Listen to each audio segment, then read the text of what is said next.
भगवत गीता है भी इसीलिए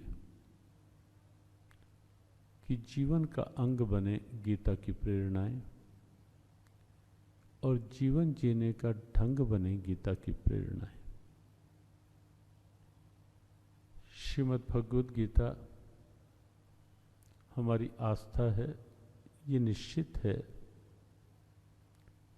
और ये संकेत पूर्व में किया गया था कि अपनी आस्था पर गर्व होना अच्छी बात है, होना चाहिए। अपनी परंपराओं पर निश्चित निस्संदेह हम सबको गौरव रहना ही चाहिए। लेकिन भगवत गीता एक ऐसा पावन प्रेरक ग्रंथ है जो आस्था के साथ भी बहुत कुछ है। ढंग है जीवन जीने का, एक कला है जीवन जीने की, वे ऑफ लाइफ है, आर्ट ऑफ लाइफ है, जीवन का रास्ता है गीता। जीवन को किस पथ पर आगे बढ़ना है उसके लिए पग पग पर पाथेय है भगवत गीता। गीता का एक एक मंत्र।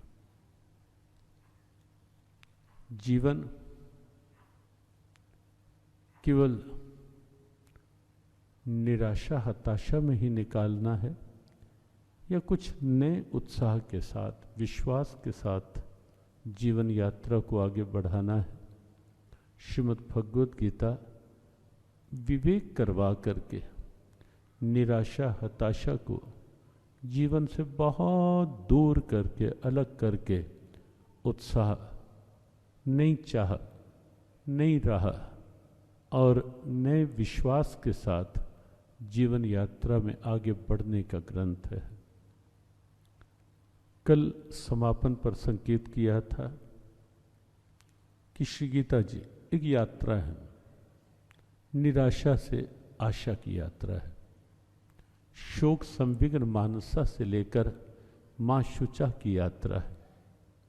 शोक संविग्न मानसा अर्थात अर्जुन की वह मना स्थिति जहां अर्जुन शोक में डूब गया था, पूरी तरह चिंतातुर हो गया था।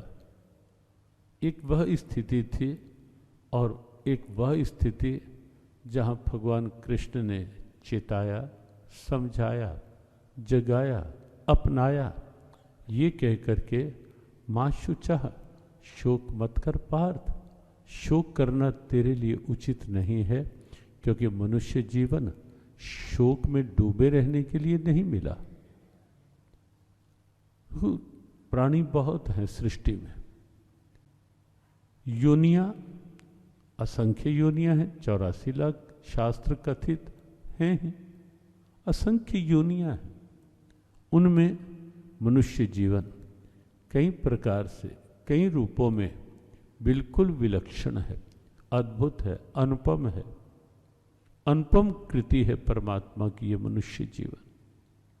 ढेरों विशेषताएं हैं, ढेरों, शरीर को लेकर भी, अंदर की मानसिकता को लेकर भी, बौद्धिक क्षमताओं को लेकर भी और आत्मिक जागरण को लेकर भी बहुत कुछ ऐसा है जो मनुष्य जीवन में बिल्कुल अलग है, विलक्षण है।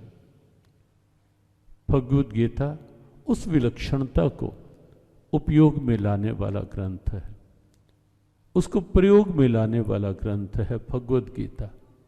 बहुत कुछ है शारीरिक दृष्टि में भी, यदि आप देखें अन्य योनियां और अपना ये तन, अपना मनुष्य शरीर, मानव योनि, आपको लगेगा बहुत बड़ा अंतर है।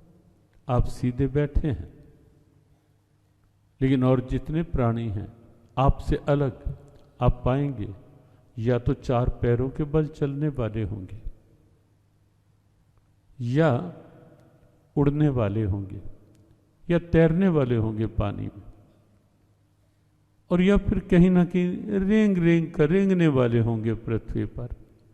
अलग अलग तरह की योनियां कई हैं, लेकिन आपकी तरह सीधा खड़ा हो पाए, सीधा बैठ पाए, वो केवल आप हैं, केवल मनुष्य है। और कोई नहीं। अंदर के भावों को शब्दों की अभिव्यक्ति दे पाना ये किसी के पास नहीं है। बोलियां सबके पास हैं। कोई चींची कर लेते हैं पक्षी, कोई चरा चरा, कोई कुआ कुआ, कोई भौंक लेते हैं, कोई गुर्रा लेते हैं, कोई दहाड़ लेते हैं। अलग अलग स्थितियां हैं सबकी, लेकिन अंदर के भावों की अभिव्यक्ति शब्दों के रूप में वो किसी के पास नहीं। शब्द केवल आपके पास है, केवल मनुष्य के पास है। भावों की अभिव्यक्ति, अपने फीलिंग्स को एक्सप्रेस कर पाना कि मेरे अंदर क्या है। और शब्द भी कई बार अलग अलग तरह की अभिव्यक्तियां बनते हैं। कभी आप देखेंगे शब्दों के पीछे ईर्ष्या बोल रही होती है, कहीं आप देखेंगे शब्दों के पीछे किसी का अहम होता है, कहीं आप देखेंगे शब्दों के पीछे किसी का द्वेष बोल रहा होता है, शब्दों के पीछे किसी का क्रोध बोल रहा होता है, आवेश बोल रहा होता है, शब्दों के पीछे कहीं लोभ बोल रहा।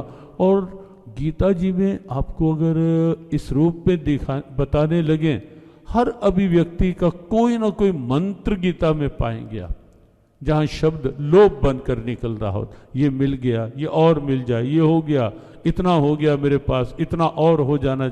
इदम अध्या मैं लब्धम इमं प्राप्त से मनोर्थम इदम अस्ति इदमपि में भविष्यति पुनर्धनम।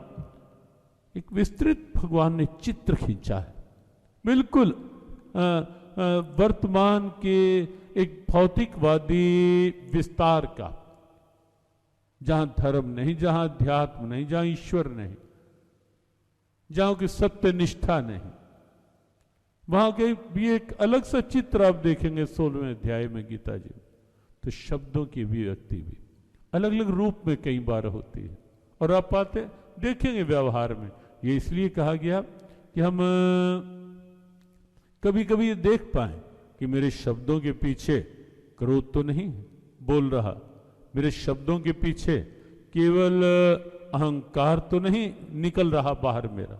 और प्राय होता है, लेकिन कहीं कहीं ऐसा होता है शब्दों के पीछे किसी का प्रेम निकल रहा होता है, अंदर का भाव निकल रहे होते हैं, सद्भाव निकल रहा, और शब्द उस समय धन्य हो जाते हैं, धन्यता को प्राप्त हो जाते हैं, और न जाने कितनों की धन्यता का माध्यम बन जाते हैं जब शब्दों के पीछे किसी का आत्मविश्वास बोल रहा होता है, किसी का त्याग बोल रहा होता है, किसी का तप बोल रहा होता है, किसी के भीतर की एक मानवीय हित की दृष्टि से संवेदनाएं शब्दों में जब निकल रही होती हैं, तो वहां शब्दों की धन्यता होती है। तो शब्द, लेकिन जो बात चल रही थी, ये भावों की शब्दों के रूप में अभिव्यक्ति ये किसी और के पास नहीं, ये आपके पास है, केवल आपके पास। और ये संकेत इसलिए भी है कि जब परमात्मा ने ये विशेषता हमें दे रखी है, तो हमें इस रूप में भी तो जागरूक रहना चाहिए ना, कि शब्द कैसे निकले वाणी से। जो आया बोल दिया, जो आया कह दिया, भले ही बाद में कलह होती रहे, भले ही क्लेश होते रहे, कुछ भी वाणी से निकाल दिया। कुछ लोग ऐसा कई बार कहते हैं कि महाभारत युद्ध में का मुख्य कारण द्रौपदी का वह वाग व्यंग्य था कि अंधे की संतान अंधी होती है। महाभारत युद्ध का कारण नहीं था ये वाक्य, यद्यपि हाँ ये था कि प्रज्वलित आग में एक और आहुति डाल गई थी। मुख्य कारण महाभारत युद्ध का द्रौपदी का केवल वह वाग व्यंग्य नहीं था, मुख्य कारण तो दुर्योधन का अहंकार था। मैं ना मानूं, मैं जो कह रहा हूं, मैं जो कर रहा हूं, ये अहंकारी व्यक्ति के सीधे सीधे लक्षण होते हैं। मैं जो कह रहा हूं ठीक, मैंने कह दिया ना, बस उसके बाद कुछ नहीं। ये कलह क्लेश अशांति दुर्भाव यहीं से ही तो जन्म लेते हैं, घर घर में और कहीं भी किसी भी रूप में, वो संस्था का रूप हो, परिवार का रूप हो, व्यापार का रूप हो, या एक व्यापक संसार का रूप हो। ईगो, अहंकार, वही वहां था। दुर्योधन का अहंकार महाभारत युद्ध का मुख्य कारण, और साथ मिल गया धृतराष्ट्र की पक्षपातपूर्ण बुद्धि का। मेरे पुत्र और माम का पांडवश्चैव, और पांडु के पुत्र, दूसरी की बात, ये भेद बुद्धि। लेकिन एक बात ये भी सत्य है कि भले ही द्रौपदी का वह वाग व्यंग्य महाभारत युद्ध का कारण नहीं था, लेकिन वह तीखा वाक्य जो था, जिसकी बहुत आवश्यकता उस समय नहीं थी बोलने की, वह तीखा वाक्य दुर्योधन की एक गहरी कुंठा तो बन ही गया था। दुर्योधन के अंदर एक कुंठा तो गहरा गई थी उस वाक्य के कारण, और द्रौपदी के चीरहरण की जो वह स्थिति थी, उसके पीछे कहीं ना कहीं द्रौपदी का वह वाग व्यंग्य जरूर था। इसलिए यदि परमात्मा ने कुछ विशेषताएं हमें अलग से दे रखी हैं, तो उनका ठीक प्रयोग करना विवेक के आधार पर, क्योंकि विवेक भी ईश्वर ने केवल हमें दे रखा है। किसी और योनि के पास विवेक नहीं है, किसी और योनि में ये क्षमता नहीं है बुद्धि की कि देख पाए, विचार कर पाए, क्या उचित, क्या अनुचित, क्या करना, क्या नहीं करना, क्या सत्य, क्या असत्य, क्या जड़, क्या चेतन। ये विवेक कहीं नहीं। क्या खाना, क्या नहीं खाना, क्या पीना, क्या नहीं पीना, ये विवेक परमात्मा ने केवल आपको दे रखा है। केवल मनुष्य योनि में है ये विवेक, जो भेद कर पाए उचित क्या है, क्या खाना है, क्या नहीं खाना, क्या बोलना है, क्या नहीं बोल। बहुत से लोग पूछते हैं ये विवेक है क्या। हम प्राय एक बात कहते हैं, क्योंकि आजकल के पढ़े लिखों को आजकल की भाषा में ना बात बताई जाए तो जल्दी समझ नहीं आती। जब कई बार प्रश्नोत्तर होते हैं, कहीं किसी यूनिवर्सिटी में जाना होता है, या कहीं कोई ऐसी विचार गोष्ठी होती है, तो वहां जब इस ढंग की बात आती है कि विवेक है क्या,